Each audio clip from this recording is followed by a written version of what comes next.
Os sintomas, basicamente, são expressos através de uma cena que Freud chama formações de compromisso. E o que é isto? É um conceito assim, bem complexo e central da teoria dele e refere-se a este compromisso, esta dualidade que há entre o consciente e o inconsciente. Ele diz que este compromisso é um processo de negociação entre o consciente e as instâncias psíquicas que exercem censura sobre esses impulsos. E esta negociação é uma espécie de compromisso psíquico que se manifesta nos sintomas.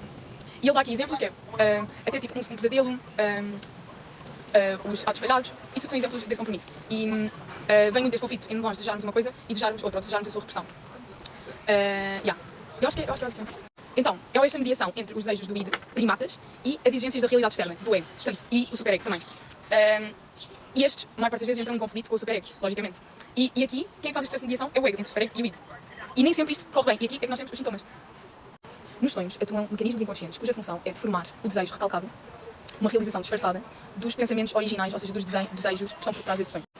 Tu, no deslocamento, transformas o conteúdo latente e o placer onto conteúdo manifesto, conteúdo irrelevante.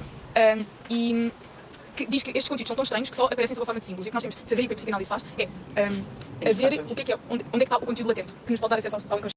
O deslocamento é um processo no qual, quando nos sonhos quando nos sonhos aparecem conteúdos da nossa vida real e que têm importância na nossa psique, em formato de símbolos ou de informação que parece não relevante, e a psicanálise o que faz é interpretar e perceber qual é que é o conteúdo que está a ser apresentado nos sonhos, criticamente. Então, isto é mais um dos mecanismos que mostra como é que os desejos inconscientes aparecem nas narrativas dos sonhos. E basicamente é como é que várias ideias e conteúdos latentes se podem manifestar num único símbolo.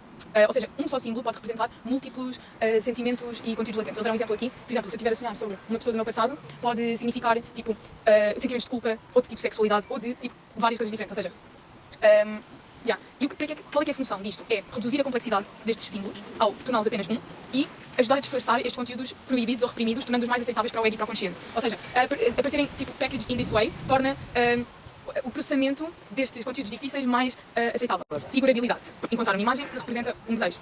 Portanto, a elaboração secundária é depois do sonho ser transformado através dos vários mecanismos de deslocamento, condensação, figurabilidade, quando nós tentamos dar um sentido ao nosso sonho de modo a torná-lo uma narrativa mais coerente e linear. Ou seja, quando estamos num processo de reflexão acerca do sonho, como é que nós damos sentido àquilo que é caótico e incoerente. E é como se fosse um processo de edição, que faz sentido, porque é o ego a tentar preencher lacunas no que faz mais sentido e tentar comparar estas experiências passadas, etc. e dar esta cena de continuidade. E isto dificulta a interpretação dos sonhos, porque estás a mascarar o conteúdo latente. A associação livre de ideias é quando um sujeito tem sonhos ações e sintomas que resultam de processos inconscientes, e isto é um processo que permite ao sujeito, através de associar ideias livremente, chegar à conclusão do que é que são esses processos inconscientes que estão a manifestar em sonhos e sintomas. O projeto é o livro do Sr. Freud, que descreve como é que os processos inconscientes e estes fenómenos todos que estamos a falar se relacionam com os processos fisiológicos. O aparelho neuronal. Ok, guys, so basically, o aparelho psíquico está dividido em três coisas. E é, metaforicamente, os lugares da vida mental, separados por uma amnésia da censura, por paredes de censura, que têm como objetivo controlar aquilo que vem do inconsciente. Tens os três mamos são o inconsciente, os três mamos, o inconsciente, conteúdos reprimidos, tudo que nós sabemos, pré-consciente, eles não estão conscientes no momento, mas podem vir a ser conscientes e conscientes, né? Esta coisa é que o inconsciente é regido os conteúdos são intemporais, ilógicos e regidos pelo princípio do prazer. O consciente e o pré-consciente seguem o princípio da realidade. Ok, então, a metapsicologia é o end goal desta... Não. A teoria geral do funcionamento do aparelho psíquico chama-se de metapsicologia. Este coisa todo que nós estamos a falar agora tem ponto de vista dinâmico, que é este conflito entre forças psíquicas opostas, repressão e não repressão. Ele diz que é um battlefield de energias. O ponto de vista económico, que trata da distribuição da energia psíquica, o libido, no aparelho psíquico. Economia de forças, enquanto a energia é investida, deslocada, recalcada, tipo como se... Ok, faz sentido. E depois é o topográfico, onde é que os processos mentais ocorrem. Se é no id, se é no ego, se é no superego, se é no consciente, se é no inconsciente. A segunda tópica é tu, é mais três, que é o id, o ego e o superego, que nós sabemos o que é que são. Portanto, ok, diz que esta correspondência não é exata entre o inconsciente, o id, o pré-consciente, o ego e o inconsciente, o superego, mas que há uma associação. That's it. Ok, diz lá. Na segunda tópica, eles, em vez de, como na primeira tópica, chamarem instâncias psíquicas ao consciente, ao pré-consciente e ao inconsciente, chamam qualidades psíquicas. Ok, ele diz que o ego é uma rede de neurónios catequizados e bem facilitados entre si. E o que é isto da catexia? A catexia é como é que é uma força... Oh my god, é como é que, tipo, que é uma força psíquica, que é basicamente, tipo, quase como se fosse uma magia de onde nós direcionamos a nossa energia mental, a nossa libido. Tipo, quando nós imaginamos algo ou estamos a focar em algo, o nosso libido está a direcionar-se em relação a isso. Portanto, eu acho que ele está a dizer que ou seja, que o ego faz parte desta força psíquica no sentido, não de focar, nem criar, como o libido está associado, mas de regular. Ou seja, que isto também consome energia psíquica, por isso é que ele fala de catexia aqui, mas pronto. Que ele inibe os processos psíquicos primários. Portanto, esta capacidade que nós temos. Tem esta capacidade que nós temos de julgar. Ele chama-lhe de organizador do psiquismo. Ele julga, decide sobre a influência do id, do superego e da realidade. Ele fica aqui como maestro do psiquismo. E elabora defesas e avalia o seu alcance e eficácia. E tem muito a ver com a nossa auto-observação, não é? De reflexão. É muito importante que é basicamente tudo aquilo que ele diz que o ego faz, que é ser um mecanismo de defesa que torna os impulsos horríveis e inaceitáveis socialmente em cenas aceitáveis. Ou seja, como é que nós pegamos nisto e podemos transformá-lo em outras coisas. Por exemplo, um artista que mete a sua sexualidade reprimida na sua música. É tipo identificação objetiva. Por exemplo, se a tua mãe tens um filho e ela está constantemente a projetar aquilo que ela gostava que o marido fosse, ou aquilo que o marido é no filho, que ele é mau e não sei o quê, o filho vai-se começar a comportar como a projeção contínua da identificação introjetiva. É só quando tu começas a identificar-te com características, comportamentos de alguém, tipo I start acting like you, or I start acting like my sister or something.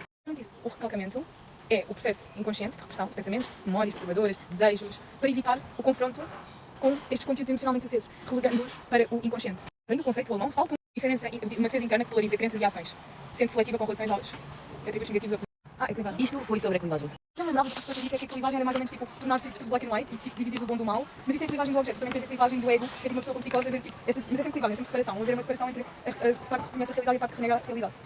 É tipo dividir as cenas em bom ou mal. Eles disseram aqui que, por exemplo, um filho de um casal divorciado que evita um dos pais enquanto titular para o outro, que, tipo, ou seja, tipo 8 ou 80. Yeah. Então, a formação reativa é quando estás a ter uma atitude psíquica, mas tipo, na causa está um desejo recalcado tipo oposto. É uma atitude que se opõe ao desejo recalcado, para tipo, reprimi-lo. Por exemplo, a amiga do professor, que aparentava ser uma pessoa muito asseada, estava tipo, constantemente a limpar o cinzeiro. Cada vez que eles metiam lá uma cinzeira, ia lá e ia limpar o cinzeiro. Mas isso era porque ela gostava de ter as mãos na merda e na sujidade. É overcompensating. Anulação retroativa é quando tu te esforças para que cenas que aconteceram não aconteceram. Anulares a retroativo. O que é que aconteceu? Por exemplo, eu dizer, eu quero morrer, depois bater na madeira, tipo, não morrer. Denegação é só tipo negares aquilo que disseste. É tipo negação, é tipo entrar em negação. Eles disseram aqui que pode ser tipo have a disease, you act like you don't. Ou seja, a diferença é que a negação, tu estás a trazer algo à consciência, mas tu não aceitas como sendo verdadeiro. Dizes, não, eu não estou chateada com não sei quem. Ou seja, eles estão acessíveis ao consciente. Na denegação, tu não tens isso no consciente, tu estás tipo um bocado insane. São um conceito de limite entre o biológico e o psíquico. Sempre origem em processos somáticos de tensão. Um objetivo, por exemplo, de atingir a satisfação e suprimir o estado de tensão. Isso, há um objeto que consegue tipo, satisfazer o teu objetivo, por exemplo, a tua pulsão sexual e o objetivo seja tipo as pulsões do eu, que é tipo necessidades vitais e a sobrevivência. Não, e a sobrevivência individual e as pulsões sexuais, que asseguram a sobrevivência da espécie as a whole, por causa do sexo, e visam o prazer, o gozo e a felicidade. Ou seja, as sexuais também podem ser, além dele dar este exemplo, que podem ser também pulsões para aquilo que é a diversão e o prazer. E ele fala, também temos aqui o Death Drive do Freud, que é bem interessante, que é a nossa pulsão que nós temos para a autodestruição e para acabar a nossa vida, e explica porque é que nós temos certos comportamentos de sabotagem, de autossabotagem e de automutilação. Vamos explicar isto é importante, é tipo, nestas fases aqui que tu tens, o bebê, as únicas pulsões que ele tem iniciais é tipo mamar. E ele faz este salto, que é tipo, como é que tu transformas a pulsão do eu numa pulsão sexual? Que é tipo, por exemplo, a chuchar, tu estás tipo, com a tua boca, com a estimulação da boca, estás a transformar a pulsão do eu, que é necessário para a sobrevivência, na pulsão sexual, que é necessário para o prazer. Outra vez a cena de coisa, e ele diz que é aqui que começa a... Vem com uma dimensão objetal, fantasia de urinar sobre o outro. I'm not weird, he knows what's up. Yeah. É nesta fase a curiosidade sexual infantil, porque tu começas a ver, tipo, no inventário, tipo, quem é que tem um pênis, quem é que não tem um pênis, e tu ficas tipo, oh my god, porque é que não tenho pênis? Ou ficas tipo, I have pennies like my friends. Onde é que começas a ter as fixações orais, anais, não sei o que mais? Olha, remédio. Que vão impossibilitar um desenvolvimento tipo normal. Isto acontece quando ele quer... Ok, quando tu encontras um conflito numa destas fases. Por exemplo, uma mãe que era muito ansiosa em relação à alimentação, ou seja, a filha, no matter what, ela estava a chorar, porque estava a doer não sei o quê, porque estava a doer não sei o quê, every time she cried, gave her tipo biberão. E ou seja, vai haver aqui um conflito, porque também não teve tipo, didn't try other things, ou seja, não estava muito atenta às possíveis necessidades outras. Ou ao contrário, quando uma mãe não alimenta o filho quando ele quer, tipo, quando ele precisa comer, tu vais criar aqui uma fixação oral. O período de latência é entre 6 e 12 anos. O libido, que estava nas outras fases oral, anal e fálica, é direcionada para atividades não sexuais como amizades, escola e interesses intelectuais. Há uma latência dos coisas, porque também há o desenvolvimento do superego. Período de acalmia conflitual, da razão, investimento do objeto epistémico. Então ele diz que estas pulsões estavam adormecidas durante o período de latência denominada come surging back to you, e ele chama isto de crise da adolescência. Fase oral 0 aos 2 anos, fase anal 2 aos 4 anos, fase fálica 4 aos 6 anos, fase de latência 6 aos 12 anos e a fase genital 12 aos 18 anos. O ego é invadido por energias pulsionais, das quais ele usa os mecanismos para se defender. Na adolescência há o luto das ilusões e o luto das imagens parentais, que deve ser que percebes que os teus pais não são helvéticos, são estúpidos e feios. E depois há a interiorização da grande diferença existente entre o teu ego e o teu ideal ego, que ele chama de ferida narcísica. O narcisismo é o amor por ti, não é? E ele percebeu que o narcisismo é o amor próprio. E o sentimento primário do ego? Não, calma, ele percebeu que estes indivíduos inflamavam o seu ego através de alguma libido dos objetos sexuais exclusivamente para o sexo. Explica lá isso. Narcisismo secundário. O bebê começa a desejar o seio materno. Não, tens de dizer o que é o primário. Narcisismo primário. O bebê, quando é aconchegado, satisfeito, dá-lhe uma percepção de si que está no centro do mundo. Narcisismo secundário. O bebê começa a desejar o seio materno e a escolher e procurar os seus objetos externos que podem satisfazer. Como os brinquedos and shit, probably.